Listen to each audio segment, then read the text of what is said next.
The end of the world is officially upon us because now, precisely 5 years and 1 day ago, Saint Greta of the Blessed Sailboat, Miss Thunberg herself, predicted it. She tweeted in a curiously deleted tweet that, quote, a top climate scientist, how dare you? She said, a top climate scientist is warning that climate change will wipe out all of humanity unless we stop using fossil fuels over the next 5 years. Now, to be fair to Greta, she did not say that the world would end in 5 years. She said that climate change would wipe out all of humanity unless we stop using fossil fuels over the next 5 years. And those are different claims. But the practical consequence of them is pretty similar, pretty much the same. Whether we're already dead or merely inevitably doomed, there is now, according to Greta Thunberg, absolutely no reason to try to do anything about so-called climate change. It's too late. We could all stop driving our cars and cooking our food and heating our homes and fueling our societies today. We could turn off the whole thing, which would coincidentally wipe out all of humanity just by doing that. But we could do it. Let's say we did it. Still, it would be too late. Climate change activism is now officially pointless. So eat, drink, heat, drive, burn up those fossil fuels, and be merry. I'm Michael Knowles. This is The Michael Knowles Show.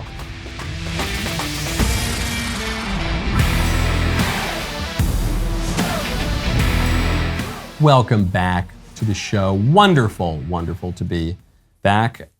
Great news coming out of Twitter and Elon Musk.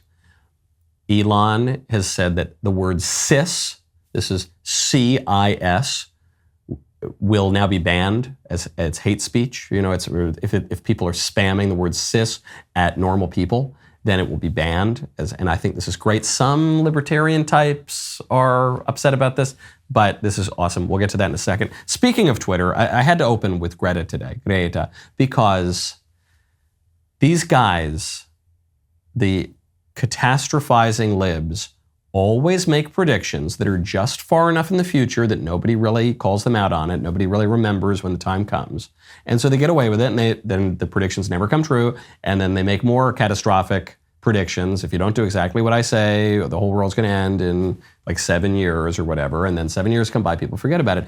But Twitter makes it much easier to refer back to those predictions. And just remember, it's either totally wrong, in which case there's no reason to believe Saint Greta and the rest of the environmentalist types, or it's too late, or Greta was right and it's just too late and nothing we do now can possibly save us. All of humanity will be wiped out. But either way, if we are to take Greta Thunberg at her word, it's over.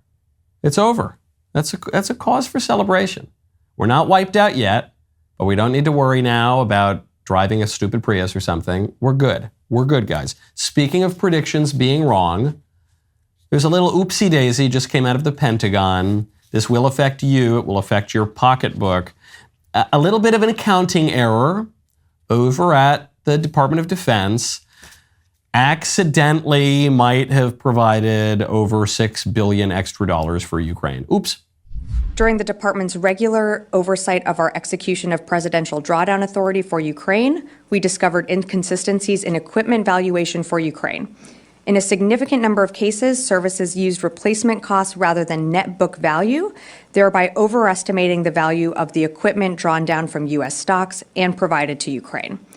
Once we discovered this misvaluation, the comptroller reissued guidance on March 31st, clarifying how to value equipment in line with the Financial Management Regulation and DoD policy to ensure we use the most accurate of accounting methods.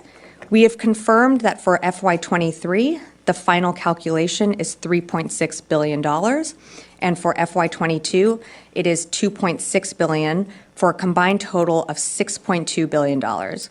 These valuation errors in no way limit or restricted the size of any of our PDAs or impacted the provision of support to Ukraine. Just want to use this as an example. of why I frequently say that I don't ever trust statistics. It's all bunk.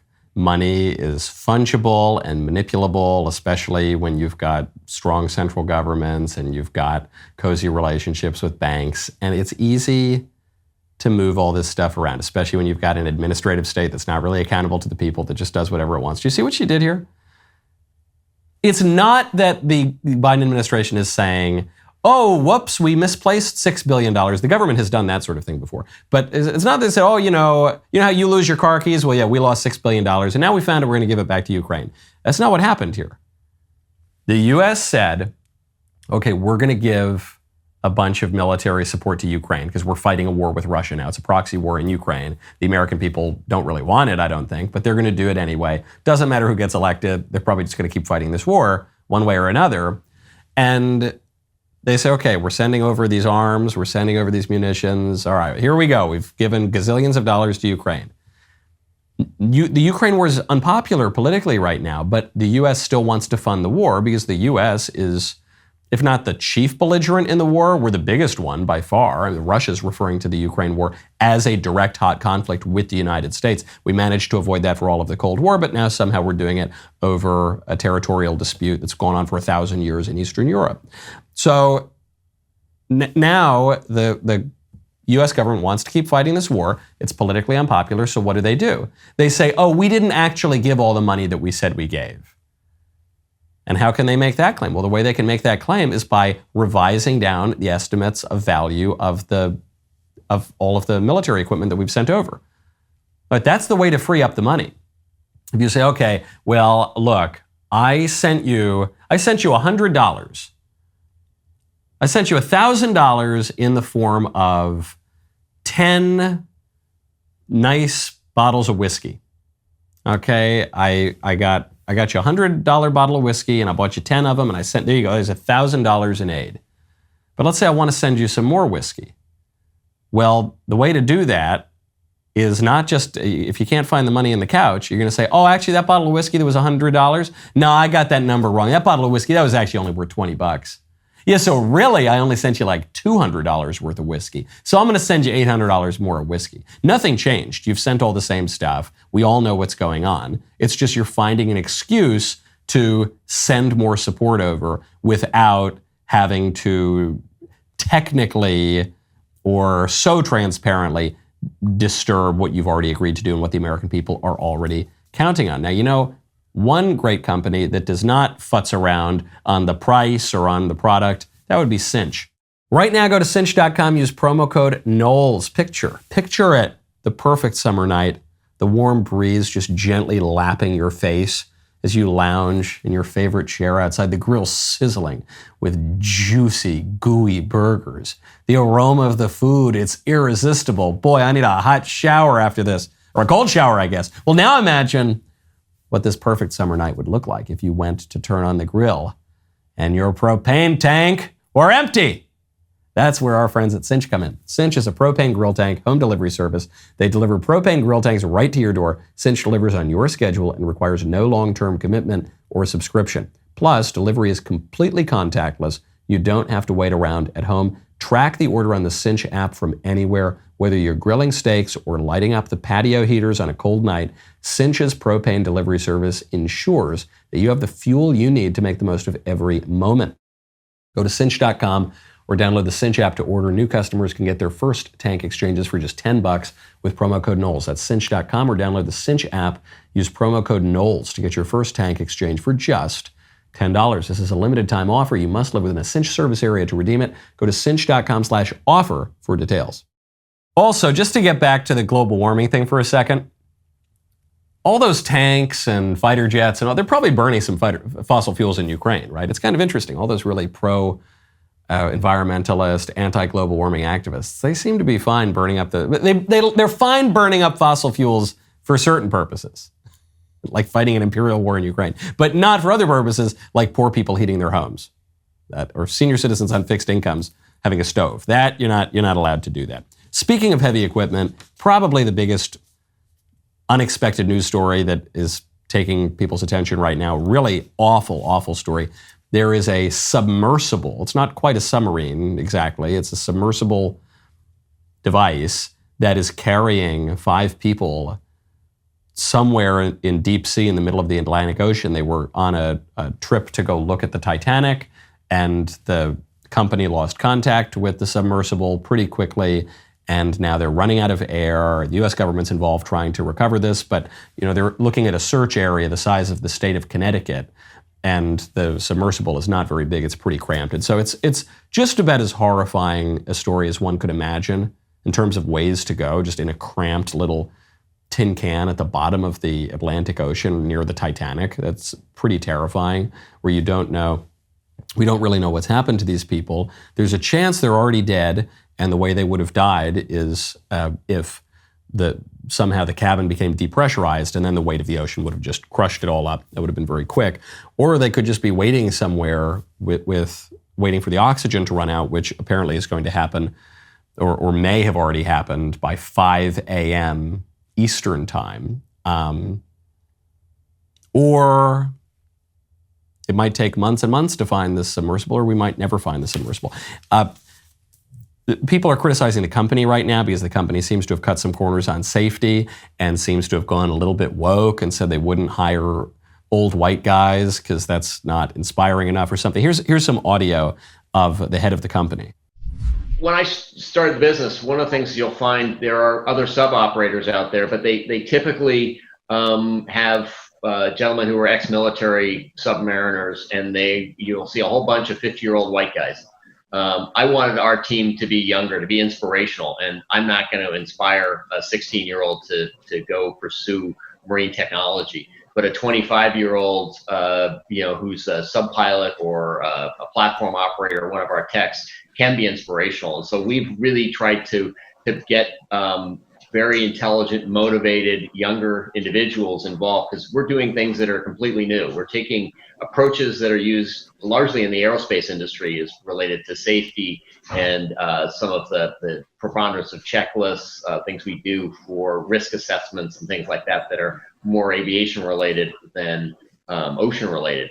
And we can train people to do that. We can train someone to pilot the sub. We use a game controller, so anybody can drive the sub. So they use a game controller. They've used all this new kind of technology. They've applied aviation technology to the sub. The critics are saying, you cut too many corners. This was insane. Why on earth would anyone get into this thing? The defenders of this are saying, well, this is the explorer spirit. This is adventure. This is we shouldn't discourage this. Of course, you got to be a little bit crazy to go explore parts of the world, and that's a good thing, and we should encourage it. The people knew the risks. That seems to be certain. There's a 61-year-old British digital marketing magnate named Chris Brown. He had put a deposit down to go on a voyage on this submersible, and then he backed out at the last minute because he said the risks are too high. He said, the risks were too high in this instance, even though I'm not one to shy away from risk. And he was buddies with a billionaire, Hamish Harding, who is down there in the submersible. And Harding said, okay, well, I'm willing to accept the risk. There's a teenager also with his father. That's especially sad. But people at least knew this was a risky thing, and they decided to do it anyway. I am not on either side of the internet debate over the wisdom or idiocy of getting in this sub. Some are defending the adventure spirit, some are criticizing the recklessness. I think that prudence is called for here. I don't think that the proper response to this is either condemnation or valorization of what they're doing. I think and some people are making jokes about it and posting memes, and it's really sad. I mean, these are human beings who are either dead or could very soon die. I think the proper response is prayer for the people, and also prayer for the wisdom to make these kinds of judgments. I am not of the opinion that it's always a great and wonderful thing to go climb Mount Everest. I don't think that's true. I think sometimes it can be reckless and suicidal and deeply dark and sinister. And I'm also not of the opinion that it's always a terrible thing to go climb Mount Everest, that you should just stay in your home and always make the safe choice. I'm not of that opinion either. It's a little bit more complicated. You've got to use your prudence and your judgment and calculate risks and weigh risks and see what's to be gained here. Some of the people criticizing this company are saying, well, you weren't exploring anything new. You were just going down to a shipwreck that's one of the most studied shipwrecks ever. So this was just tourism, and it was tourism that cut a lot of corners and was very, very expensive. But I don't know, on the other hand, as far as tourism goes, pretty adventurous, it seems to me. And so I just think when we make these decisions on all political matters, we are, especially in the digital age where we're addicted to extremism and clicks, we just want to be able to say, okay, here's the solution. It's always good to go do the extremely dangerous thing. Or no, this is never good, this is dumb, and this is stupid, and we should mock these people, and I know a lot more about submarines than this company does.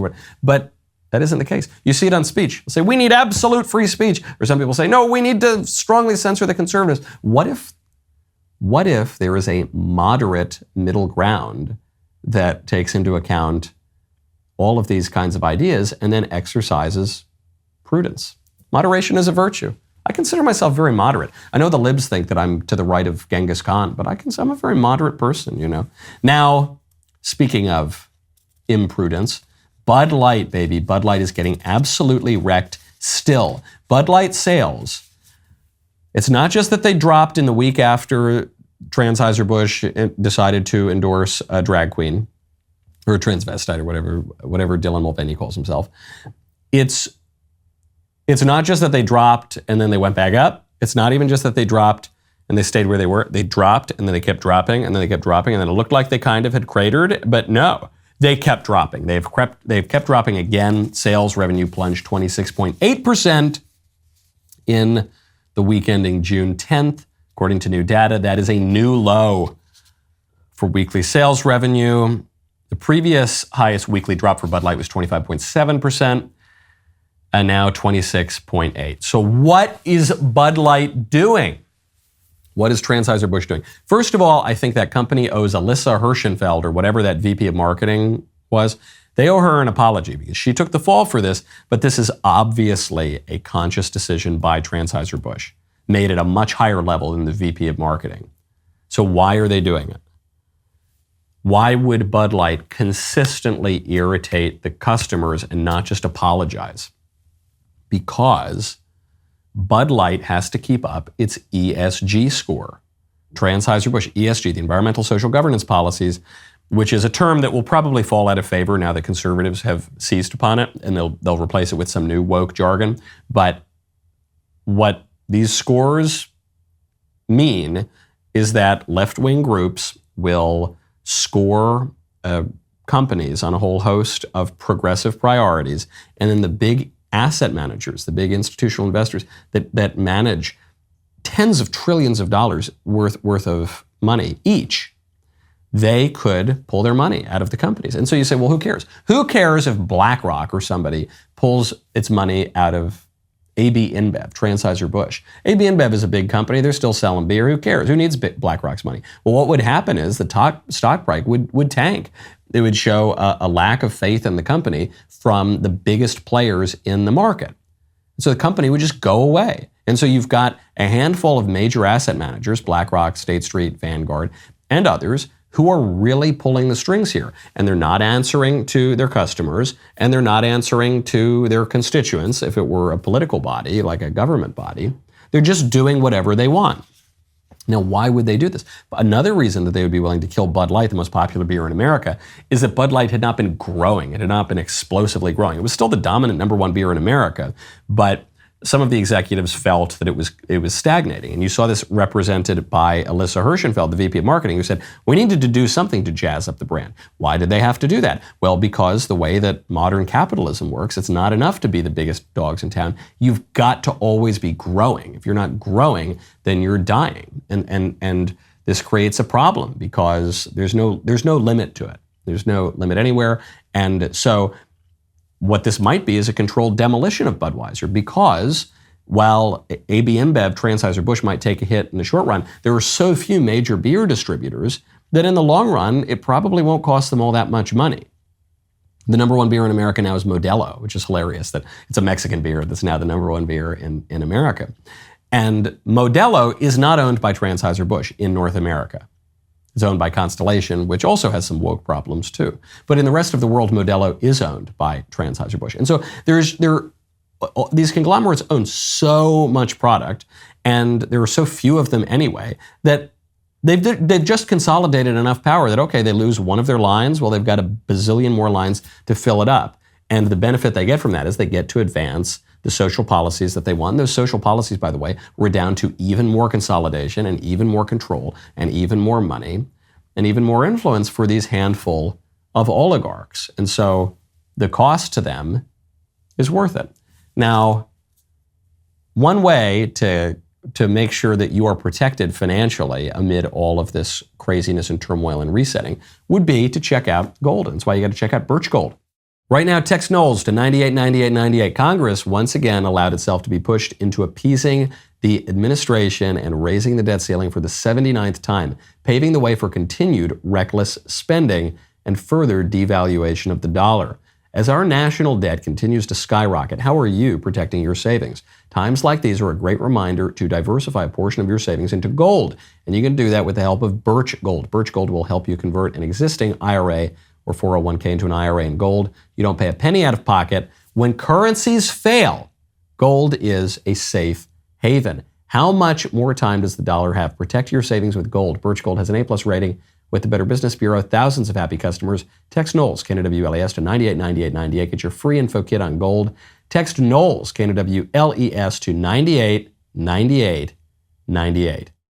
You might have been one of the tens of millions of people who watch Netflix's hit show Making a Murderer. If so, then you are going to love DailyWire Plus's new exclusive 10-part docuseries with Candace Owens, Convicting a Murderer, coming this summer. Whether it's exposing BLM or certain fallacies in the healthcare industry regarding COVID, Candace has never been afraid to challenge the narrative. She will find the truth wherever it leads. When Candace found out that key facts may have been omitted in Netflix's series, she set out to uncover the real story behind the notorious Stephen Avery case.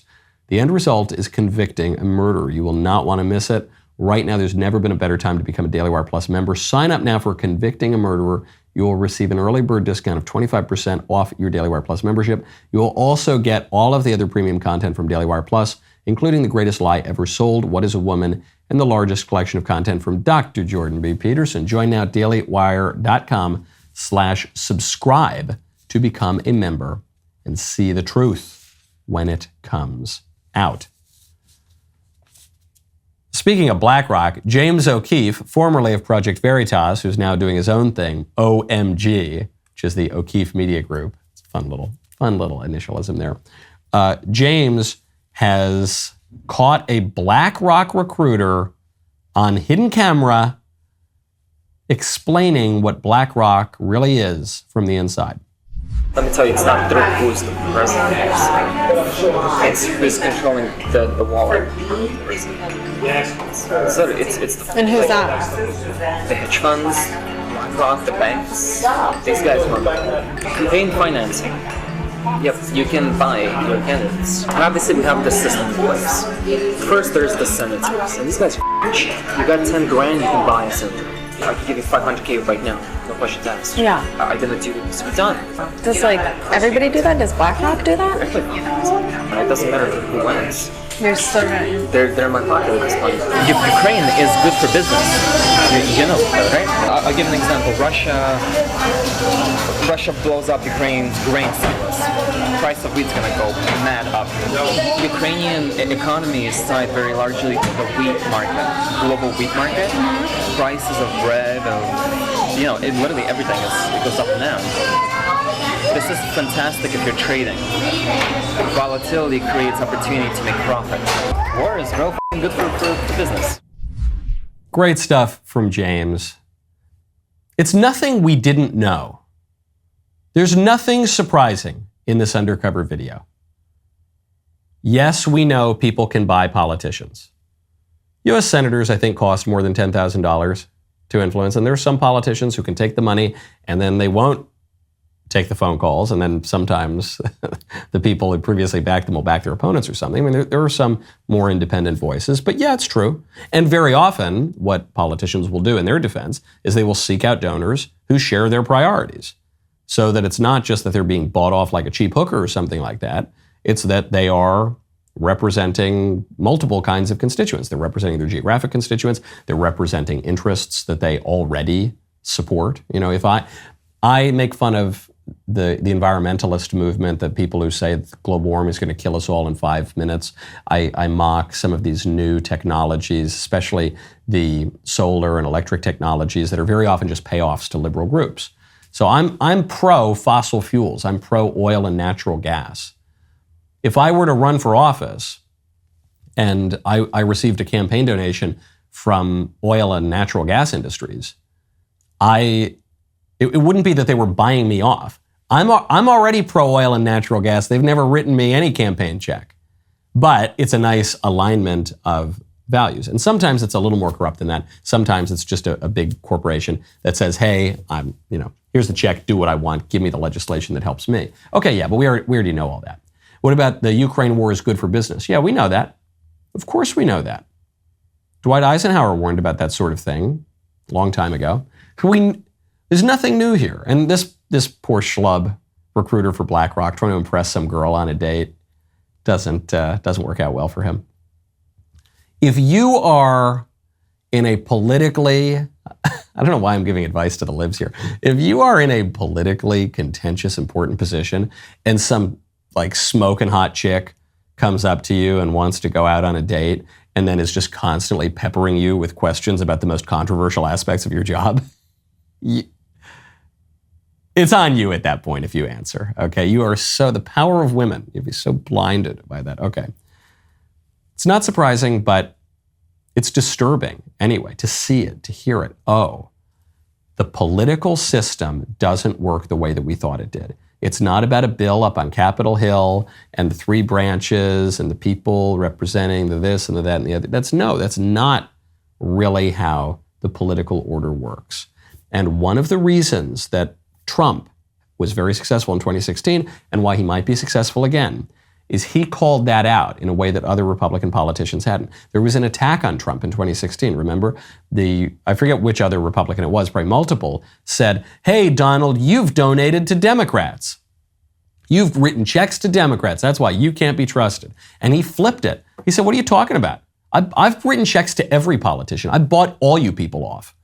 I did business, and I did business in New York and at an international scale. And so, of course, I needed to buy you people off, and it was easy to buy you off. So I played both sides of the aisle. That's how the system really works. So how am I going to fix the system?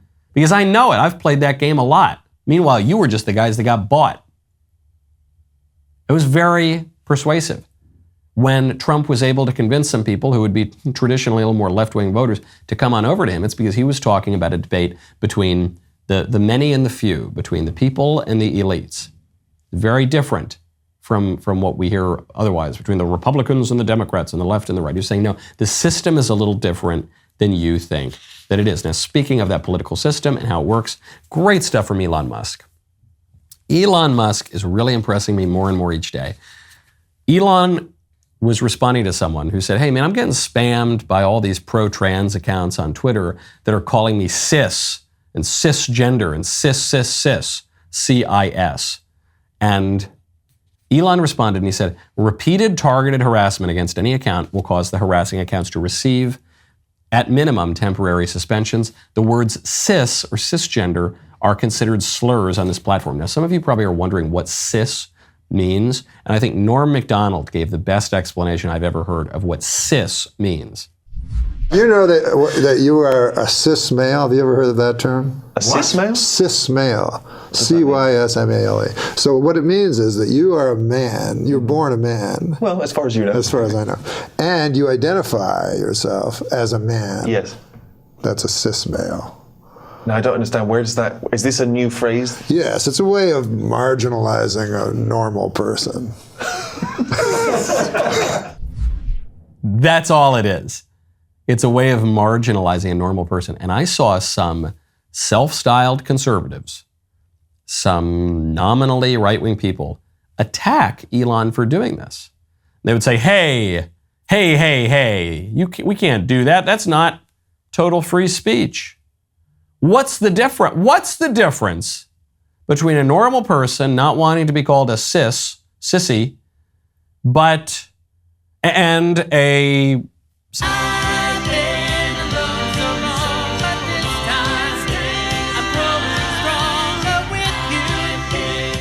the sooner that we start distinguishing properly between truth and falsehood and acting upon those distinctions, the better off we'll be.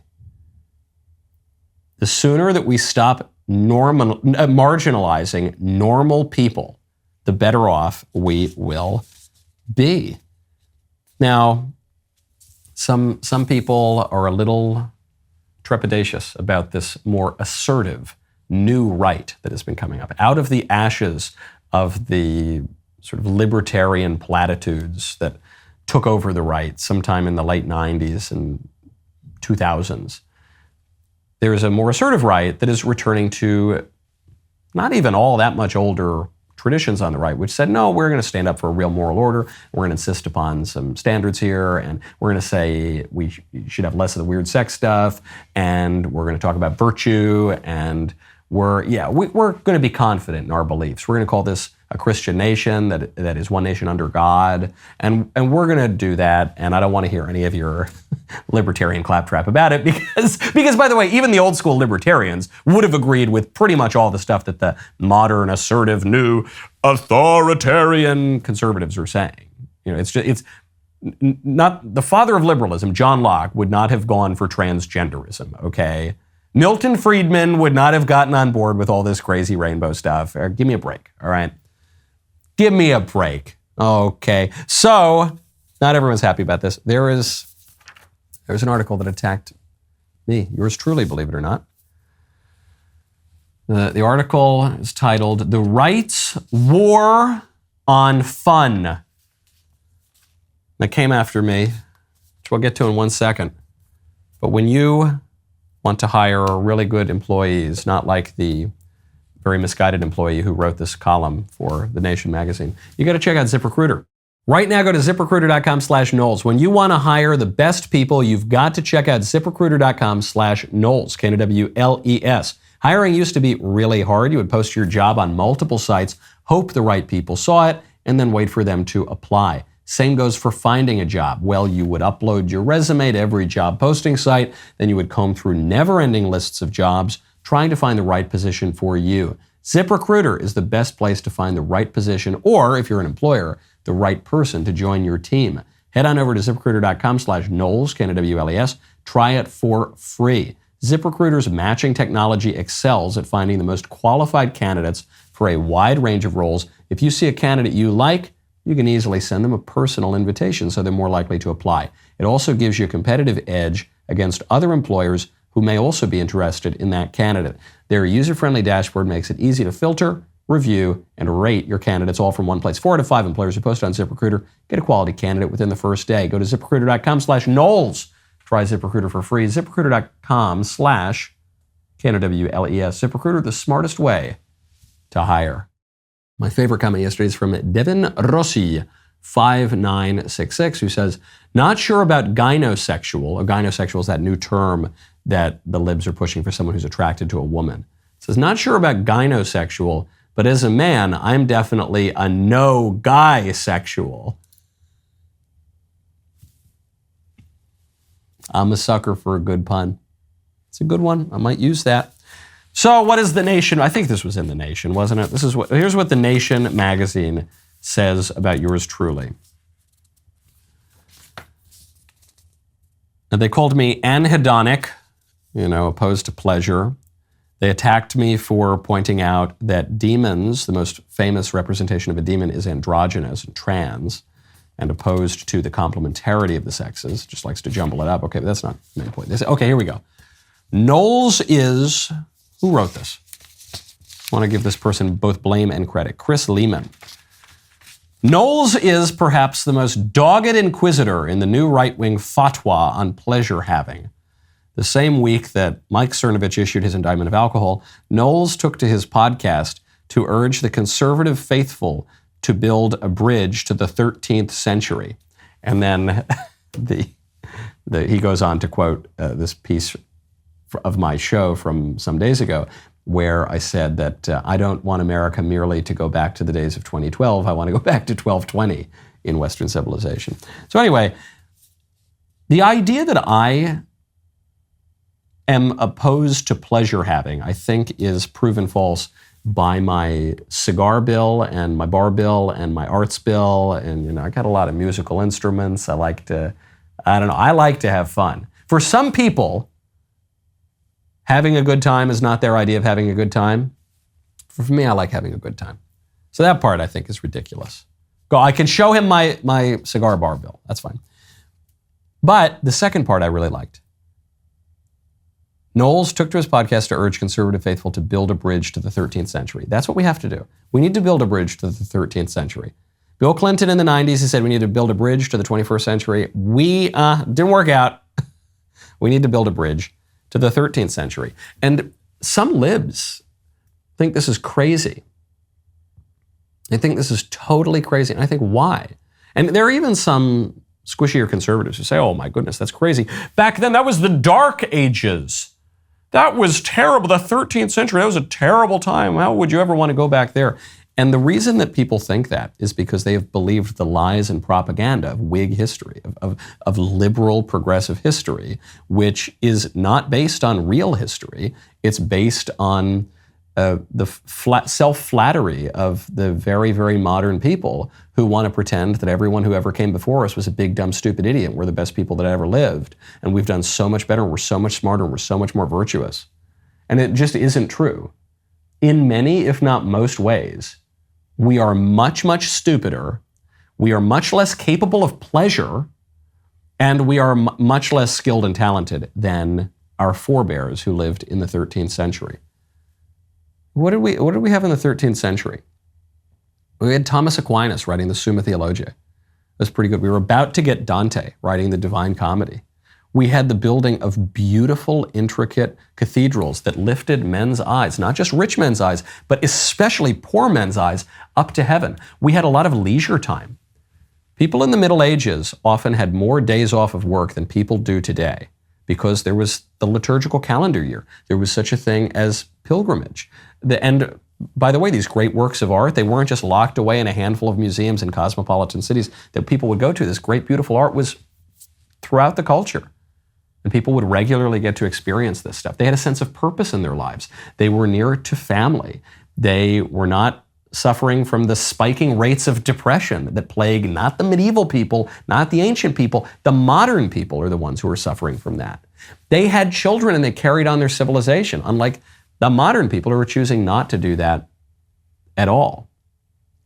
It's ahistorical. And it's perfect, though. I mean, it tells you everything you need to know about our era. That people today who don't know a damn thing, who couldn't probably tell you even what Thomas Aquinas or his predecessors, or Aristotle, or any serious philosopher were even talking about. Modern people for whom the heights of satisfaction involve playing some video games and eating brunch and looking at porn. Modern people are going to lecture the medievals and the scholastics on a serious, good, flourishing life. It's just such a joke. But of course it's the case that those modern people would also fall into the chief, the highest of the seven deadly sins, and that's pride, which we're celebrating right now. We're in the middle of Pride Month. And we think, oh yeah, this culture that we're in, where we don't really build anything beautiful anymore, and all the art and architecture is just absolutely hideous and degrading, and we're now turning a generation of young people into voluntary prostitutes on the internet, and we're arousing everyone's lusts and gluttony and chopping up our body parts and just not having any kids and not being near our families and not oh yeah, it's awesome and great. We're so much better. Everyone who came before us was just crazy because they didn't have like electric toothbrushes or something. So yeah, okay. I don't want to go back to 13th century dentistry, but in most other realms of life, I think it would be probably pretty good to return with a V, return to tradition. Speaking of banning stuff, we've got a little bit of time. I'll get into this. The good old Italians, who were a fairly traditional people, even after the rise of the modern secular Italian nation state, which had all sorts of attacks on the church, and that country hasn't really been able to govern itself properly since Octavian. Well, Italy, there's a deep kind of conservatism to the Italians, and they're expressing this now. Italian lawmakers have begun to debate a proposal to criminalize surrogacy arranged abroad. It's already illegal in Italy, but they want to criminalize it even if it's done abroad. This is under Prime Minister Giorgia Meloni's ruling coalition.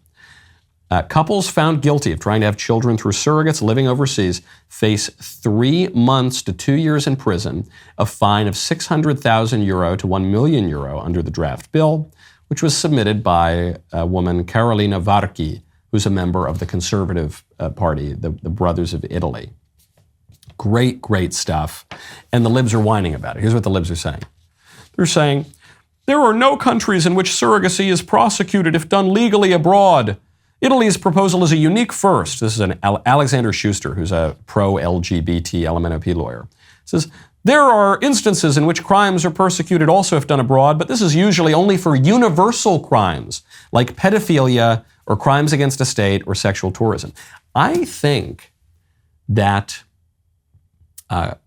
creating a child in a test tube with the express purpose of denying that child potentially a natural mother or potentially a natural father, or for purchasing that child effectively, or for depriving that child of the right to be conceived as a product of the conjugal act between his parents who are married for life. I think that's a universal crime too. I think that's quite a universal crime, actually. At least as much as sexual tourism. It is sexual tourism.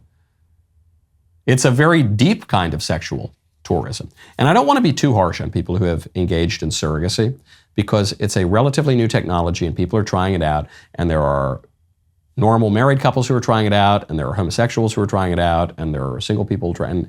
There are just rich people who don't want their body to undergo the trauma of being pregnant and giving birth, so they just pay some poor woman to do it for them. And I get it, it's a new thing, and I think a lot of people haven't really thought through this. And now we're beginning to think through this, and we're having a debate over it, and we're beginning to see that the process is just ghastly, and it should not be permitted, obviously, and it doesn't mean that children who have been conceived through surrogacy are evil or bad, or that it's bad that they exist.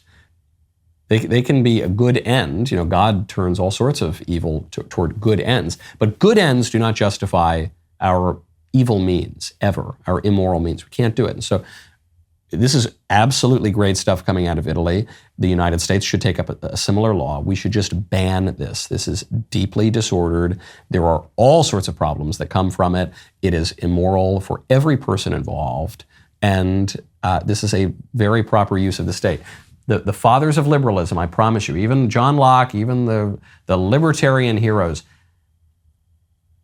they would not have gotten behind this kind of thing. Maybe some of the craziest ones would have, but most of them would not have gotten behind this sort of thing. And the fact that today the so-called conservatives might be giving this quarter is absolutely insane. It's not authoritarian to wield just political power to stop evil things from happening. That's just called just authority. That's just the point of government. Okay, I'm sorry to say there's no member block today because I'm on the road and producer Jacob won't hand me that iPad. And we've talked about it. We're probably going to talk about it a little bit more afterward.